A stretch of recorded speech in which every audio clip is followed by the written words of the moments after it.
SIR সম্পর্কে মিথ্যাচারের প্রতিবাদে বিজেপির ব্যারাকপুর সাংগঠনিক জেলার ডাকে এদিন আয়োজিত হয়েছিল এক পরিবর্তন সংকল্প সভার, যে সভায় প্রধান বক্তা হিসেবে উপস্থিত ছিলেন বিজেপির রাজ্য সভাপতি শ্রমিক ভট্টাচার্য। এই সভা থেকে এসআইআর এবং বাংলাদেশ থেকে অনুপ্রবেশকারীদের নিয়ে বক্তব্য রাখেন শ্রমিক ভট্টাচার্য। এছাড়াও তিনি বলেন, মমতা বন্দ্যোপাধ্যায়কে পেছনের দরজা দিয়ে জিতিয়ে দিতে চাইছে সিপিএম। এই সহ আরো একাধিক বক্তব্য রাখেন তিনি এই সভার মধ্যে দিয়ে। এছাড়াও সভায় উপস্থিত ছিলেন দিলীপ ঘোষও। ডিটেনশন ক্যাম্পে চলে যাচ্ছে, যে সরকারটার আর যাওয়ার ছাড়া অন্য কোনো পথ নেই, সে আবার মানুষকে ডিটেনশনের পথ দেখাচ্ছে। ওরাই তো ডিটেনশনে যাচ্ছে, দেখেছেন না এখন র্যাম্পে হাঁটছে, ওই র্যাম্পে হাঁটতে হাঁটতে গোটা সরকারটা ঢুকে যাবে ডিটেনশন ক্যাম্পের মধ্যে। আর কয়েকটা দিনের অপেক্ষা, বেশি দিন আপনাদের অপেক্ষা করতে হবে। দিল্লিতে কেজরিওয়াল দিদির একমাত্র ভাই, দিদি দিল্লিতে গেলে কেজরিওয়ালের সঙ্গে কথা না বলে তার বৈঠক শেষ করতে পারতেন না। তিনি বললেন কেজরিওয়ালকে বাঁচাবো, কিন্তু ভাই চলে গেছে, এবার দিদি ভাইও যাবে। কেউ মমতা বন্দ্যোপাধ্যায়কে আটকে রাখতে পারবে না। সন্ত্রাস দিয়ে, বন্দুক দিয়ে দীর্ঘদিন ক্ষমতা দখল করা যায় না। মেসিকে দেখতে যাবার প্রয়োজন কি আছে? আমাদের রাজ্যের যিনি মুখ্যমন্ত্রী আছেন মমতা বন্দ্যোপাধ্যায়, তার থেকে বড় ড্রিবলিং কে আর করতে পারে কোনোদিন? তিনি তো মেসিরও মেসি, মেসিকেও উনি ড্রিবল করা শিখিয়ে দেবেন, সেই ব্যবস্থা করবেন।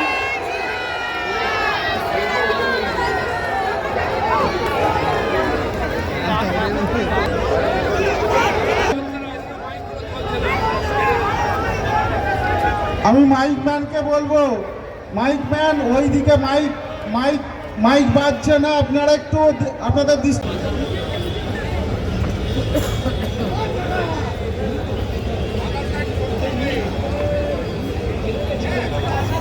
শিলভদ্র দত্ত, সম্মানিত মঞ্চ এবং কিন্তু আমরা বিধানসভায় মেজরিটি পাবো না, বিজেপি সরকার হবে না, পরিবর্তন হবে না।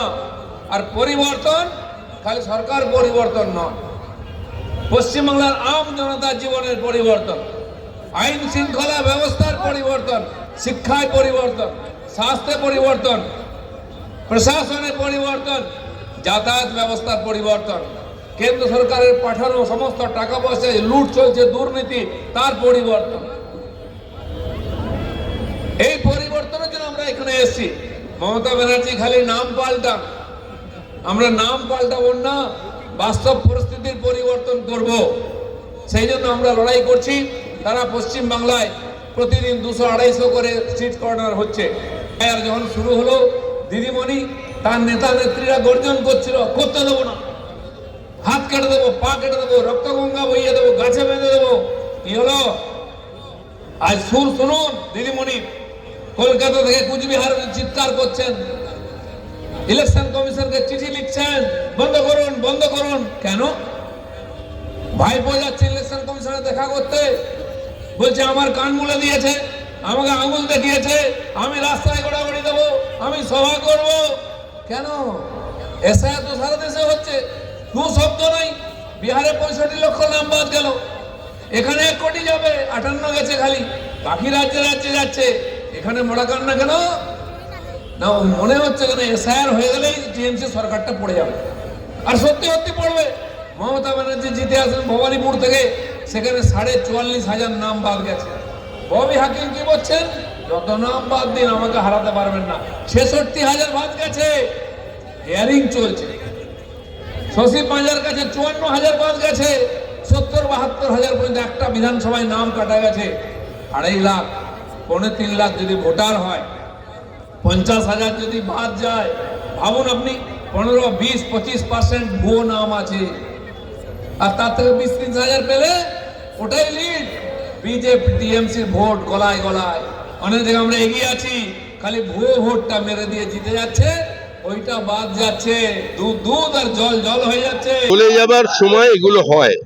যে কোনো বড় সাম্রাজ্যের, কোনো রাজতন্ত্রের যখন অবসান হয়, তখন সেখানে গুপ্ত হত্যা বাড়ে, দোষারোপ বাড়ে, একে অপরের প্রতি আক্রমণ বাড়ে।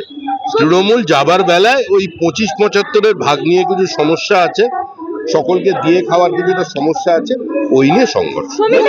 সম্পূর্ণই নির্বাচন কমিশনের বিষয়, কারণ পশ্চিমবঙ্গের নির্বাচনটা তো নিরামিষ হয় না।